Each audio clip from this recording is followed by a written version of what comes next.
Ready. Paragraph start.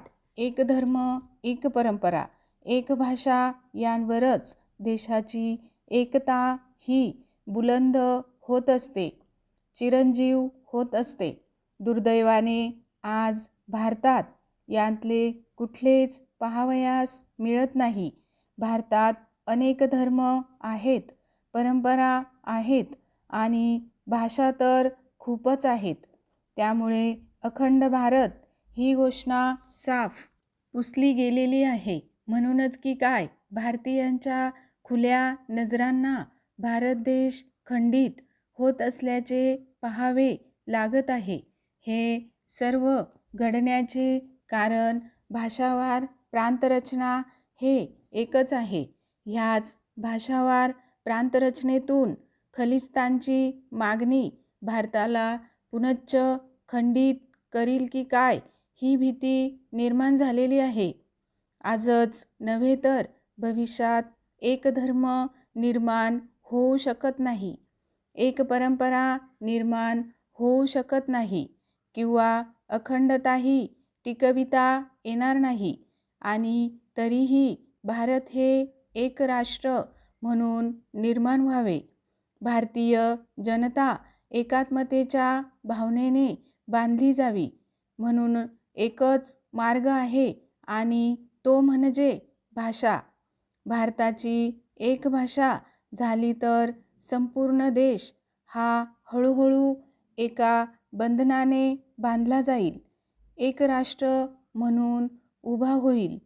आज अमेरिकेत कोणत्याही देशातला कोणत्याही धर्माचा असो, त्याला सर्व व्यवहार इंग्रजीतून करावे लागतात. तेथील मुलांना इंग्रजी भाषेचेच शिक्षण दिले जाते आणि म्हणून त्या राष्ट्रात राहणाऱ्या माणसांना अमेरिका हे एक राष्ट्र आहे याचे अखंड स्मरण राहते. भारतातही एकाच भाषेचा उपयोग करण्याची अत्यंत गरज आहे. त्याखेरीज भारत हे एक राष्ट्र म्हणून उभे राहणे अशक्य आहे. एक भाषा म्हणून हिंदी ही एकच भाषा आज हेतू हिमालय राहणाऱ्या भारतीयांना सुपरिचित झालेली आहे. जवळजवळ शतकाच्या कालावधीत या भाषेने आणि साहित्याने भारतीय मनांना जाणून तर घेतले आहेच, पण वैचारिकदृष्ट्या समृद्धही केलेले आहे. एक वेळ अन्य भाषा शिकण्यास कठीण वाटेल, परंतु हिंदी भाषा ही अवघ्या 2-2.5 वर्षांच्या अभ्यासाने कोणालाही आत्मसात करता येते. इतर भाषेतील वैचारिक धन जेवढे आकर्षक आहे, तितकेच हिंदी भाषेतीलही आहे. भारताला स्वातंत्र्य मिळून 40 वर्ष पूर्ण होत आहेत. देशविकासाच्या कितीतरी योजना पूर्णत्वास गेलेल्या आहेत आणि काही राबविल्या जात आहेत.